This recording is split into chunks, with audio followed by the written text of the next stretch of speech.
In 1992, the final Jaguar XK straight-six engine was assembled at the Browns Lane factory in Coventry, silently ending a 44-year continuous production run. This was the same cast-iron block that had won Le Mans 5 times in the 1950s, powered the defining E-Type of the 1960s, and carried British luxury saloons into the modern age.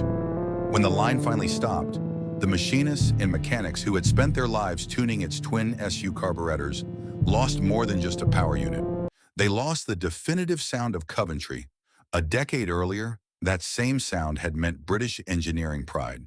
Now it was a heavy, aging relic, outpaced by tightening emissions rules and the computerized reality of the 1990s. The block could still be rebuilt, but the industry around it had already moved on.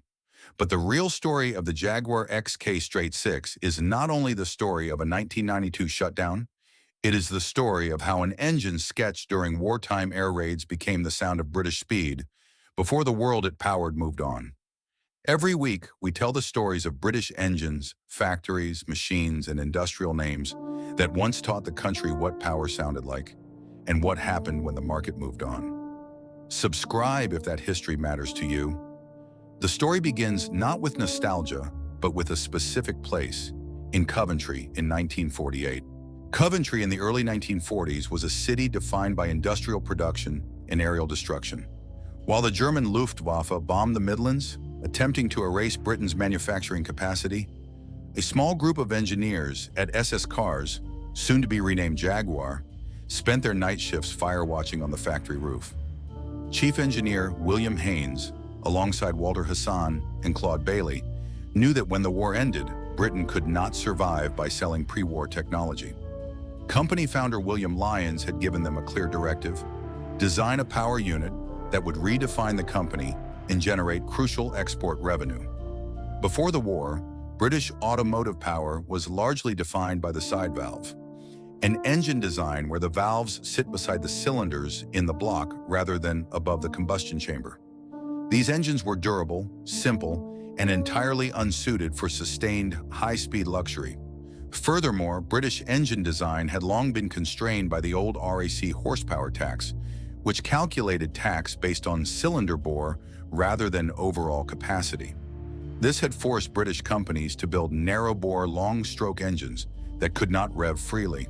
But with the tax system changing, Haynes and his team had the freedom to engineer for absolute performance. They decided on a straight six, a six-cylinder engine arranged in one line. But a standard layout was not enough. They wanted a twin cam, an engine design using two camshafts, usually one for intake valves and one for exhaust valves, mounted directly over the combustion chambers. Before this moment, a twin-cam straight six was strictly racing technology. It belonged on Grand Prix circuits, not in suburban driveways. It was expensive to cast, loud in operation, and difficult to maintain. Haynes wanted to mass-produce it for the road, creating an engine that could idle smoothly in London traffic and sustain 90 miles per hour on the developing motorways of the world. The engineering prototypes were designated with an X. They tested the XF, the XG, and a four-cylinder XJ. The four-cylinder vibrated too harshly for the luxury saloons Lyons envisioned. By adding two cylinders, they achieved the inherent mechanical balance of a straight six, leading to the final designation, the XK. The sheer physical presence of the XK was intimidating. It featured a massive cast-iron block, the main engine structure that holds the cylinders and major internal parts. This block was heavily ribbed for strength, holding a 7-bearing crankshaft, the rotating shaft that turns piston motion into rotational power. Sitting on top of this heavy iron foundation was an advanced aluminum cylinder head. The cylinder head, the upper part of the engine that helps seal the cylinders and contains valves, was cast in aluminum alloy to save weight and dissipate heat efficiently. This allowed the engine to run higher compression, the squeezing of the air and fuel mixture inside the cylinder before combustion, without suffering from pre-ignition. Fuel delivery relied on twin SU carburetors.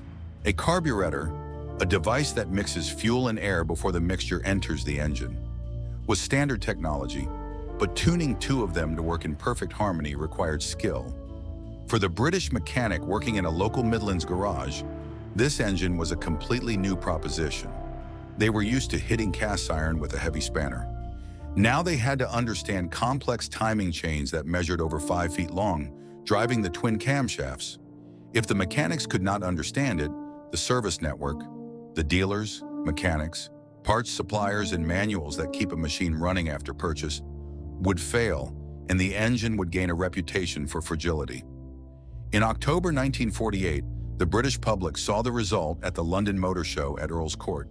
Britain at the time was enduring harsh post-war austerity.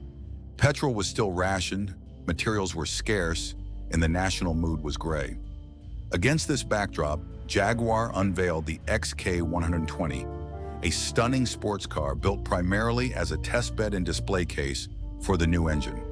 The original plan was to debut the XK in a luxury saloon, but the saloon chassis was not ready. The response changed the trajectory of the Coventry factory overnight. Surviving company materials indicate the initial 3.4-liter XK displacing exactly 3,142 cubic centimeters, produced 160 brake horsepower at 5,000 RPM. In an era when a standard family saloon struggled to produce 40 horsepower, 160 horsepower was a staggering, almost unbelievable figure. It made the XK 120 the fastest production car in the world, capable of reaching 120 miles per hour. The problem was not the engine. The problem was the world around it. The Coventry machine shops now had to figure out how to build this complex racing-grade power unit at scale. Iron and aluminum had to be sourced in a country still recovering from material shortages. Foundries had to master the intricate sand casting required for the hemispherical cylinder head. William Lyons had initially planned to build only 200 XK 120s to satisfy demand until the saloons arrived. Instead, the orders flooded in from America, Europe, and the British elite. The factory line had to adapt. The XK was no longer a bespoke racing experiment sketched on a Firewatch roof. It was now a vital export product that carried the financial weight of thousands of Midlands factory workers. Every bore, every stroke, every valve seat had to be perfect. The engine had to be strong enough for the rich to push it to the limit, yet reliable enough for a local mechanic to service it without destroying the delicate aluminum head. The block was ready. Coventry had built the machine, but Britain still had to prove that this complex twin cam could survive the brutal reality of the open road. The XK 120 was a sensation, but a beautiful sports car alone does not build an industrial empire. To secure international credibility and the vital export funds the country desperately needed, Jaguar had to take the new straight six to the most brutal proving ground in Europe, the 24 Hours of Le Mans. In 1951, the Coventry factory entered the C-type. Under the aerodynamic aluminum bonnet sat fundamentally the same 3.4-liter cast iron block that a buyer could get in a road car. While other manufacturers relied on massive engine displacement or complex superchargers, mechanically driven devices that forced more air into the engine to increase power, the XK remained naturally aspirated. A naturally aspirated engine relies entirely on atmospheric pressure and the downward stroke of the pistons to draw in the fuel and air mixture.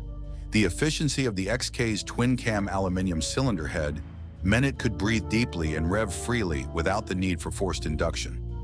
In the pit lane at the Sarthe circuit, the British mechanics listened to a distinct, sharp howl cutting through the French night. It was a smoother, more mechanical sound than the heavy, thundering engines of the pre-war era. The C-Type won on its first attempt. Then it won again in 1953, aided by disc brakes, but driven by an XK engine now breathing through triple Weber carburetors. The ultimate racing evolution came with the D-Type. By 1957, the XK Straight Six had proven its durability so thoroughly that D-Types took first, second, third, fourth, and sixth places at Le Mans, largely run by privateer outfits like the Scottish team Écurie Écosse. The massive cast iron block had proven it could run at near maximum RPM for 24 hours without shattering its internal components. But a racing engine, no matter how legendary, does not pay for a massive factory line. An engine empire is built on volume. The real breakthrough of the XK Straight Six was its sheer mechanical adaptability. In 1950, Jaguar placed the exact same 3.4-liter twin-cam engine architecture into the MK7 saloon. This was a massive, heavy, luxurious vehicle designed for the American export market and British company directors. It weighed nearly 2 tons. A high-revving racing engine should have struggled to pull such a heavy carriage. But the XK possessed immense torque, the twisting force that a driver feels as the low-end pulling strength of an engine. It hauled the heavy steel gracefully, proving that a Le Mans winning engine could also provide silent, effortless luxury on a London street. This dual nature, racing violence and luxury silence, created a completely new challenge for the British service network. Across the UK, from small brick garages in Yorkshire to large, brightly lit London dealerships, mechanics had to learn a new language of repair. For decades, the British fitter had dealt with simple side valve engines. Now they were presented with a massive cast iron block topped with a delicate, heat-sensitive aluminum head. If a mechanic in a local workshop tightened the cylinder, head bolts unevenly, the aluminum would warp, destroying the head gasket. The vital, heat-resistant seal between the engine block and the cylinder head that keeps oil, coolant, and combustion pressure separated. If they did not understand how to properly adjust the massive 5-foot timing chain that drove the twin overhead cams, the engine would rattle like a bag of loose spanners. The long cast iron block was also prone to holding heat, meaning the cooling system, the water pump, radiator, and hoses designed to keep the engine from melting itself, had to be maintained perfectly. The ritual of tuning the XK became a distinct part of the British garage identity. The twin SU carburetors required patience and precision. Mechanics would often use a specialized balancing tool, or simply a length of rubber hose held to their ear, to listen to the hiss of intake air. They would carefully adjust the mixture nuts until the 2 carburetors were perfectly synchronized.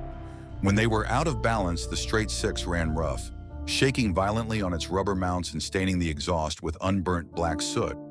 But when they were perfectly tuned, an XK engine was so smooth that mechanics claimed you could balance a 2-shilling coin on its polished cam cover while it idled.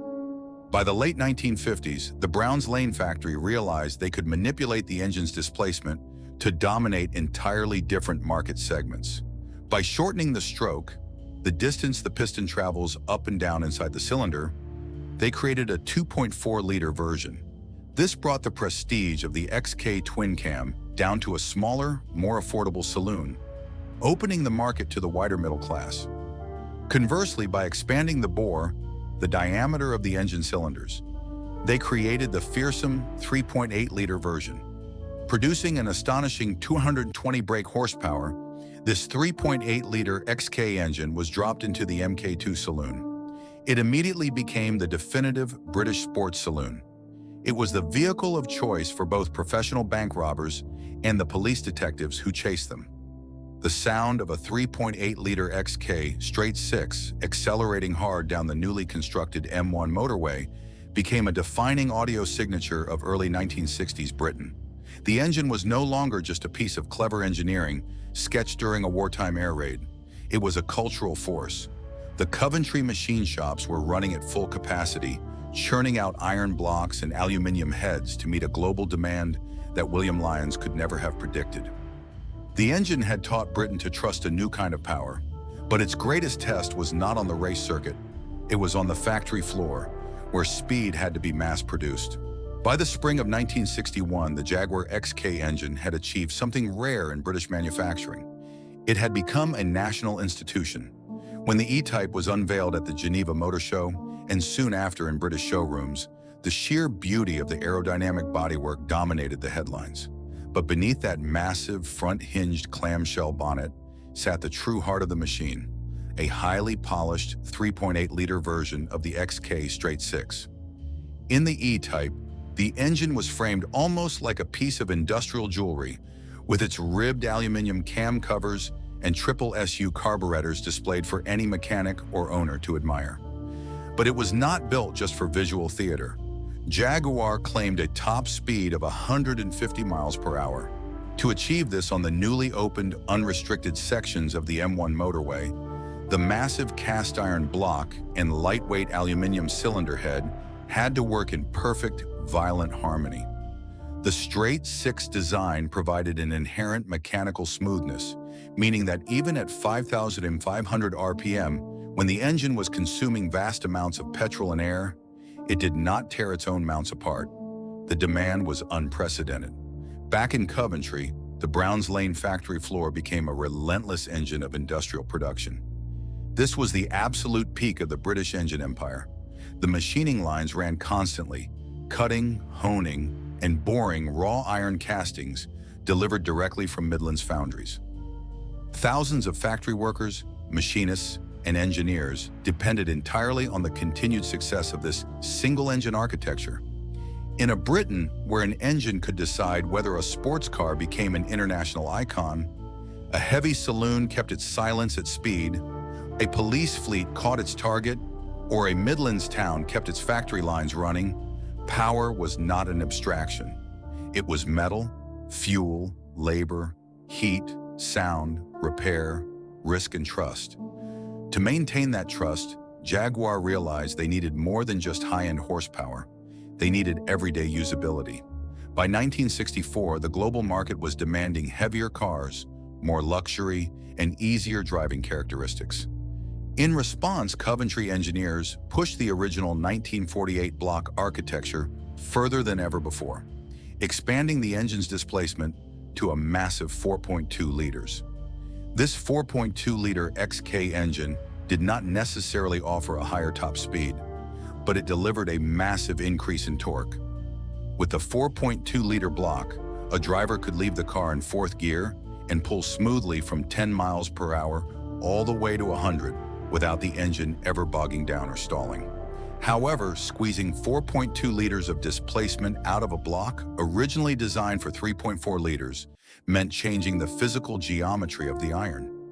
The engineers had to alter the cylinder spacing, moving the bores closer together. The water jackets, the hollow passages inside the engine block, where coolant flows to extract heat, were narrowed. The iron walls separating the cylinders became thinner. It was a brilliant piece of adaptation, allowing the old factory tooling to produce a modern, larger capacity engine without requiring a completely new foundry operation or disrupting the assembly lines. The 4.2-liter block was not reserved only for sports cars. It was dropped into the colossal Jaguar Mark X saloon, a vehicle so wide and heavy it felt like a rolling drawing room. For the British company director or government minister sitting in the rear, the engine had to remain entirely silent. The same cast iron block that had screamed down the Mulsanne Straight at Le Mans was now being tuned to idle so quietly outside a London gentleman's club that pedestrians barely registered it was running. This required a massive, complex exhaust system, a network of silencers and steel pipes designed to choke the harsh racing frequencies into a refined, deep hum. The engine's durability was so trusted that a militarized version of the 4.2-liter block, designated the J60, was even commissioned by the British government to power the Alvis Scorpion light tank.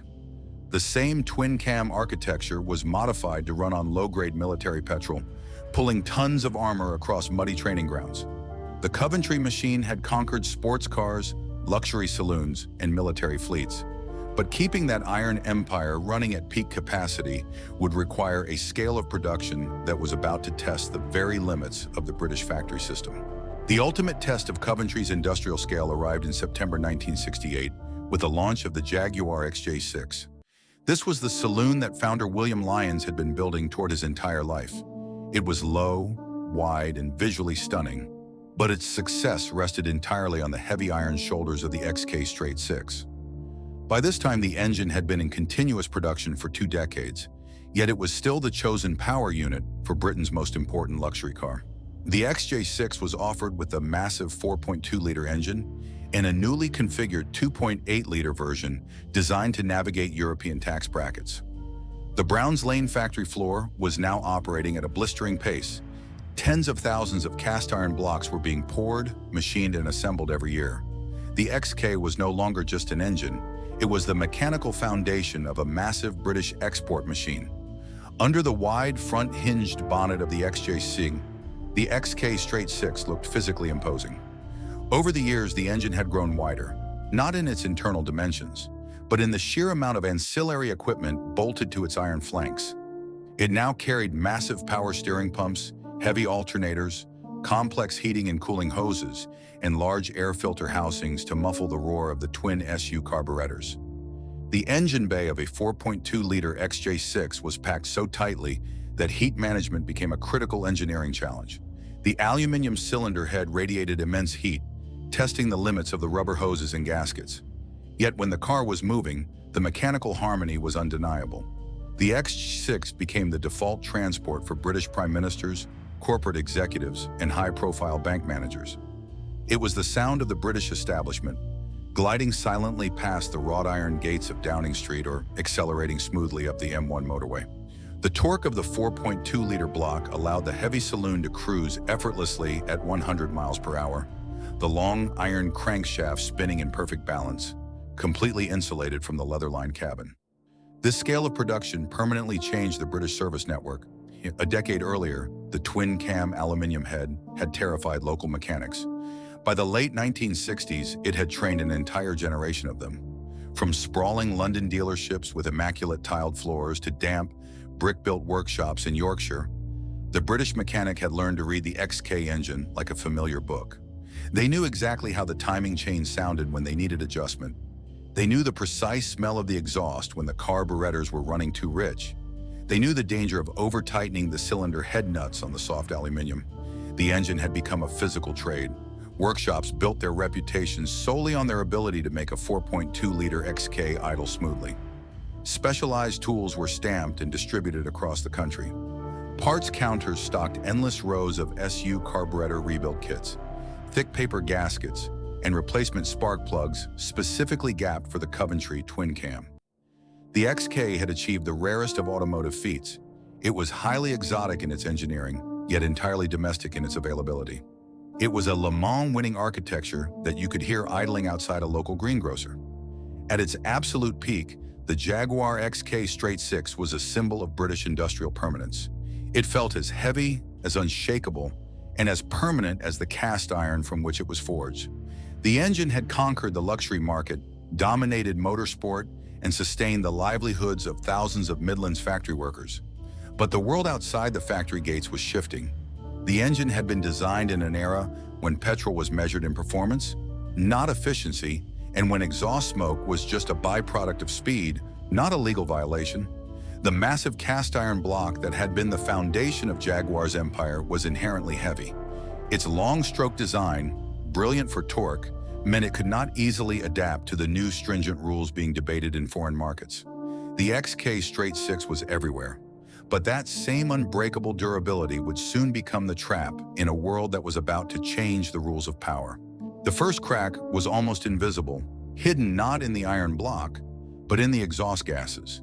Throughout the 1960s, the Jaguar XK Straight Six had operated on a simple mechanical philosophy. Performance required fuel, and fuel required airflow. But in 1968, the United States federal government, led by strict new mandates in California, began enforcing national emission standards, regulations designed to reduce pollutants from engine exhaust. The American market was Jaguar's financial lifeline. If the Coventry factory could not sell the XJ6 and the E-Type in Los Angeles or New York, the entire company would collapse. This created a brutal engineering problem. The XK engine was fundamentally a 1940s design. It achieved its power through high compression, aggressive camshaft timing, and the rich, heavy fuel delivery of its twin SU carburetors. To pass the new emissions tests, Jaguar engineers were forced to strangle their own creation. The brilliant SU carburetors were replaced by Zenith Stromberg units, which were calibrated to run a leaner fuel mixture, meaning more air and less petrol in the cylinder. But a leaner mixture burns hotter. The massive cast iron block, already pushed to its absolute thermal limits by the expansion to 4.2 liters, now had to contain even more heat. The elegant aluminum cylinder head, once the secret to the engine's Le Mans dominance, began to suffer. In British and American garages alike, mechanics started seeing the same catastrophic failure: warped aluminum heads and blown head gaskets.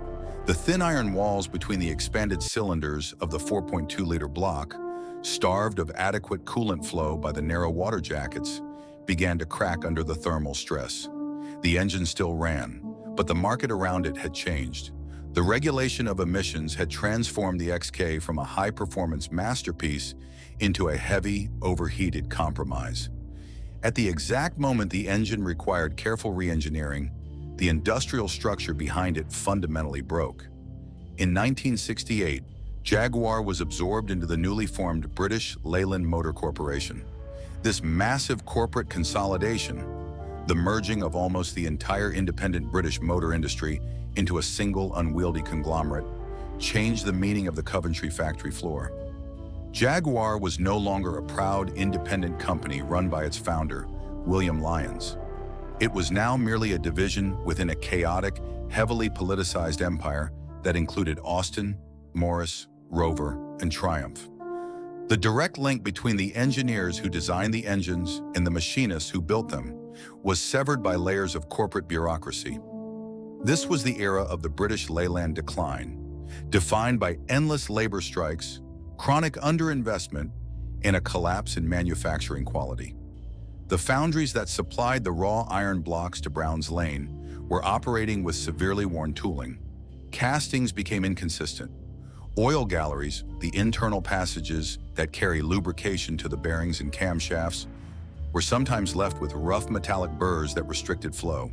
The precision required to assemble the complex twin-cam timing chains was lost in the rush to meet volume targets amidst frequent walkouts. For the British mechanic, the consequences were physical and deeply frustrating. A decade earlier, an XK straight six on the workshop floor represented the pinnacle of automotive craft. Now, a brand new 4.2-liter engine arriving in a dealership might leak oil from its rear main seal before it even reached the customer. The service network, the dealers, warranty departments, and independent garages that kept the cars on the road, became overwhelmed. Mechanics spent hours fixing factory errors, trying to tune emissions, strangled carburetors that refused to idle smoothly. The mechanical trust that had taken 20 years to build was eroding month by month. The decline was not only structural, it was also psychological. In 1971, Jaguar launched its magnificent 5.3-liter V12 engine, a 12-cylinder power unit that was smoother, more powerful, and vastly more modern. Instantly, the XK lost its crown. It was no longer the flagship engine of the Coventry marque. Under the bonnet of the XJ Saloon or the Series 3 E-Type, the straight six was suddenly viewed as the cheaper, older, compromised choice. Then came the global oil crisis of 1973. Fuel prices skyrocketed, creating severe austerity and exposing the inherent inefficiency of the heavy iron block. The 4.2-liter XK was a desperately thirsty machine, designed in an era when petrol was cheap. Now fleet managers, company directors, and private owners were staring at fuel economy figures that no longer made financial sense. The engine was surrounded on all sides. It was too old to meet emissions rules without choking, too heavy to be efficient, and manufactured by an industrial system that could no longer guarantee its quality. The block was still solid. The system around it was already failing. To survive the tightening grip of global emissions and the fuel crises of the late 1970s, the XK straight six had to abandon the very ritual that had defined it. In 1978, the familiar SU carburetors were definitively stripped away for the core models. In their place came electronic fuel injection, a system that uses pressurized injectors to spray fuel into the engine more precisely than a carburetor, governed by early electronic control units. This created a bizarre mechanical paradox under the bonnet of the Series 3 XJ6. The XK was fundamentally a piece of 1940s heavy industry, a massive cast iron block that had fought at Le Mans, now wrapped in 1970s wiring looms, relays, and Lucas electronic sensors. For the traditional British mechanic working in a local garage, the transition was jarring. The era of tuning the straight six by ear was suddenly over. A mechanic could no longer balance the idle with a 2-shilling coin, a spanner, and a length of rubber hose to listen to the intake hiss. Instead, they had to decipher voltage drops, sensor faults, and wiring diagrams. The physical intimacy of repairing the Coventry engine was slowly being displaced by early software-controlled systems. At the factory level, the burden of the engine's sheer weight was becoming an industrial liability. The cast iron block alone weighed nearly as much as a small car engine of the era. Pulling an XK engine from a vehicle required heavy lifting tackle, and rebuilding it on an engine stand tested the strength of the steel bolts holding it in place. In an era when global automotive engineering was becoming obsessed with lightweight materials, fuel economy, and compact packaging, the long, heavy British straight six felt like a dinosaur roaming a modern motorway. By 1984, the political and industrial landscape shifted again. Jaguar was privatized, the process whereas state-owned businesses sold or returned to private ownership, finally breaking free from the collapsing ruin of British Leyland. Under the new leadership of John Egan, the Browns Lane factory desperately tried to restore the marque's shattered reputation for reliability. The factory floor was reorganized, new quality control measures were introduced, and the machining tolerances of the iron blocks were tightened. But engineering reality cannot be ignored by management alone. The 4.2-liter XK was simply too long, too thirsty, and too thermally stressed to compete with the new, lightweight power units emerging from Germany. In 1983, Jaguar introduced the AJ6 engine. This new straight six was cast entirely in aluminum alloy, weighing vastly less, breathing with modern four-valve efficiency, and designed from the ground up for the electronic age. The arrival of the AJ6 meant the writing was permanently on the wall for the XK. Yet the old iron block stubbornly refused to die overnight. Because the engineering costs had been amortized decades earlier, it retreated into specialist corners of British motoring. Its massive low-end torque was still perfect for moving heavy armor in military vehicles. More visibly, it became the exclusive power unit for the Daimler DS420, a massive traditional limousine used extensively by British mayors, funeral directors, and the royal family. While the rest of the automotive world moved toward computer-modeled aerodynamics and lightweight efficiency, the XK quietly hauled these heavy, hand-built state carriages through London traffic, its exhaust note muffled into complete silence. But even that final act of duty could not last forever. By the early 1990s, the original tooling that cut the iron blocks in the Midlands was utterly exhausted. The noise rules, emission standards, and fuel efficiency demands of the new decade could no longer be met by a combustion chamber sketched during wartime air raids. The investment required to modernize the long, heavy crankshaft and the cast iron cylinder walls was impossible to justify. The industry had moved on. The replacement had already taken over. The end was not a dramatic failure, but a quiet, systemic withdrawal. In 1992, the Browns Lane factory finally retired the line, building the last XK engine to place in the final Daimler limousine. The heavy iron castings stopped arriving from the foundries. The long timing chains were no longer threaded by Coventry machinists. The engine still ran. The block remained heavy. The software took control. The emissions rules tightened. The new aluminum rival arrived. The machining lines finally stopped. The badge remained. The factory moved on. The engine that gave Britain its roar was finally silent. Today, if you travel to Coventry and look for the Browns Lane factory, you will not find the sprawling industrial complex that William Lyons built. The assembly halls where thousands of workers once threaded 5-foot timing chains and lowered cast iron blocks into the engine bays of luxury saloons have been entirely demolished. Housing estates and modern logistics parks now stand where the Coventry machine shops once vibrated with the sound of high compression testing.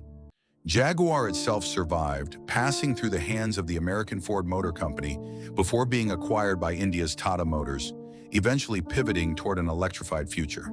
The company name remained, but the original factory, the workforce, the local supply chains, and the old industrial identity were systematically erased. The badge survived. The world behind it did not. But the Jaguar XK straight six did not die when the factory line finally stopped. Instead, it retreated into the British landscape. It survived in sheds, private brick garages, and specialist restoration workshops scattered from the Midlands down to the Sussex coast. Today, there are entire businesses built solely around keeping this single-engine architecture alive. At classic car shows at Goodwood or deep in the rows of parts bins at the Beaulieu Auto Jumble, you can still find the physical remnants of this empire. There are oil-stained service manuals, rebuilt SU carburetors, thick paper gaskets, and original Lucas distributors traded by mechanics who know exactly how the engine sounds when it is perfectly in tune. This is not nostalgia. An XK straight six sitting on an engine stand in a modern British workshop is a physical argument about a vanished era of engineering. It proves that there was a time when high performance was not hidden behind a plastic engine cover or locked away by proprietary software. The XK was a machine built to be understood by human hands. It required a mechanic to listen, to feel, and to adjust. It was a time when a local garage could pull an engine apart, diagnose a warped aluminum cylinder head, machine it flat, replace the heavy iron piston rings, and put the car back on the road. It represents a period when British industrial power was adaptable, repairable, and fundamentally democratic in its maintenance. In fact, the engine has become so valuable in the 21st century that it has spawned a surprise footnote in its own history.